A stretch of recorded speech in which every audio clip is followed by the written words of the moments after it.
नमस्कार, मी विशिता माझ्या चॅनलवर तुमचे स्वागत करते। आज तुमच्यासोबत स्वामी महाराजांचा चमत्कार या विषयावर बोलणार आहे। स्वामींच्या इच्छेशिवाय कुणीही स्वामी सेवेत येत नाही। माझ्या जीवनातील अनुभव तोच तुमच्यासोबत शेअर करणार आहे। तुमच्यासोबत हे घडलं होतं की नाही, किंवा मला या विषयावर काय वाटते हे मला तुम्ही कमेंट्स करून सांगू शकतात। स्वामी समर्थ खरंच चमत्कार घडवून आणतात का? त्यांच्या सेवेत सहजासहजी त्यांच्या इच्छेशिवाय कोणीही येऊ शकत नाही।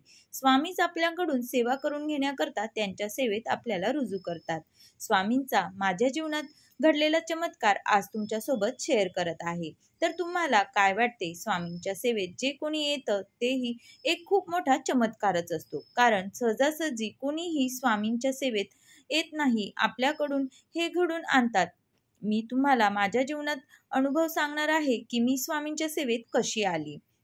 कोरोनाचा टाइम होता आणि माझ्या मिस्टरांना कोरोना झाला होता आणि ते खूप सिरियस झाले होते आणि हॉस्पिटलमधले की जागा शिल्लक नव्हती आणि कोरोनाची पहिलीच लाट असल्यामुळे भीतीही खूप वाटत होती आणि अशा वेळेस आपल्याला मदतही कोणी करत नव्हते आणि कोरोनाची पहिलीच लाट असल्या कारणाने कुठल्याही प्रकारचा आपल्याला लोकांचा अनुभवही नव्हता।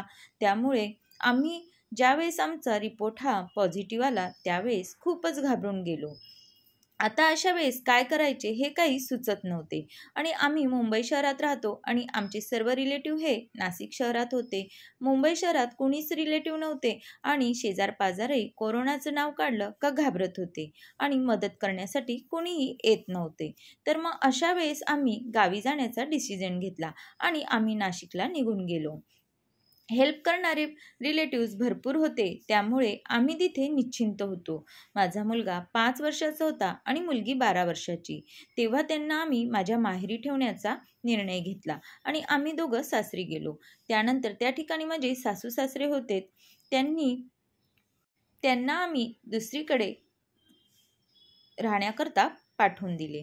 त्यानंतर आता आम्ही दोघेच होतो। आता आम्हाला हॉस्पिटल शोधायचं होतं आणि आमच्या नशिबाने आम्हाला एक ओळखीचं हॉस्पिटलही मिळालं। त्या ठिकाणी आम्ही ॲडमिट झालो। माझ्या मिस्टरांना ॲडमिट केलं। त्यानंतर ते 5 ते 6 दिवस सिरियस होते। त्यानंतर तिथले इंजेक्शन वगैरे चालू झाल्यानंतर ते त्यातून थोडे बाहेर पडले। त्यानंतर माझा रिपोर्ट पॉझिटिव्ह आला। मग तर जास्तच भीती वाटायला लागली की आता आपल्या मुलांचं काय होणार। आपण दोघेही पॉझिटिव्ह आलेलो आहोत। आता आपण अगदी बरे होऊन घरी येऊ की नाही ही शंका वाटायला लागली होती। पण या सगळ्या संकटातून आम्ही बाहेर पडलो। माझ्या मिस्टरांचे वजन हे 94 kg होते, ते डायरेक्ट 73 kg वर आले।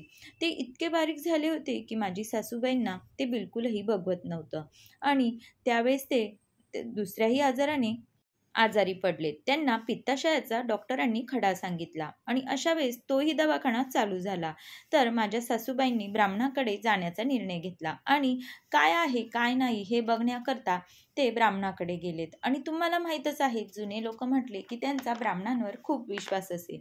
तर त्यांनी ब्राह्मणाकडे बघितलं। तर अशा वेळेस ब्राह्मणानेही आम्हाला स्वामी महाराजांचे पुस्तक दिले, त्यामध्ये मंत्रजप होते आणि आजारी पडल्यावर जे काही मंत्रजप करायचे असतात ते त्यांनी आम्हाला करायला सांगितले। पण माझे मिस्टर हे खूपच नॉनव्हेज प्रेमी असल्याने ते आमच्या घरात कायमच नॉनव्हेज असते। त्यामुळे मी ऐकून होते की स्वामी महाराजांची सेवा करणे म्हणजे नॉनव्हेज हे पूर्णपणे बंद करावे लागते आणि ते माझ्या मिस्टरांनी कधीच केले नसते।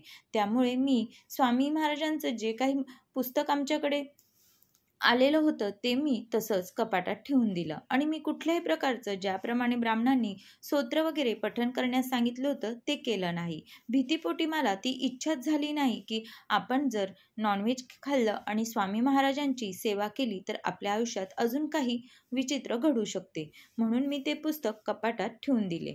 पण कालांतराने 4-5 महिने उलटून गेले आणि आमच्या समोरच्याच ताई ह्या स्वामी भक्त होत्या। त्या नेहमी मंदिरात जायच्या।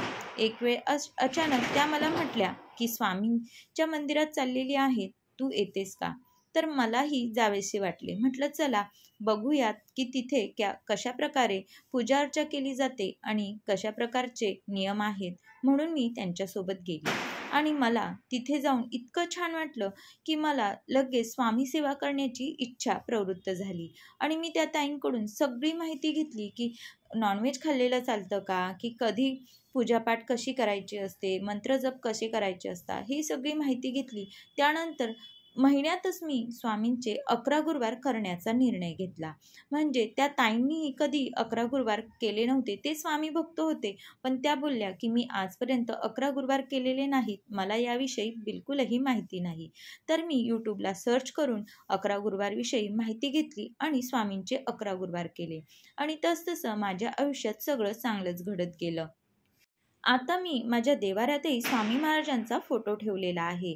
आधी भीतीपोटी मी स्वामी महाराजांचा फोटोही घरामध्ये ठेवला नव्हता आणि जे काही पुस्तक आलेलं होतं त्यावर स्वामी महाराजांचा फोटो होता, म्हणून मी ते कपाटात एका साईडला ठेवून दिलं होतं.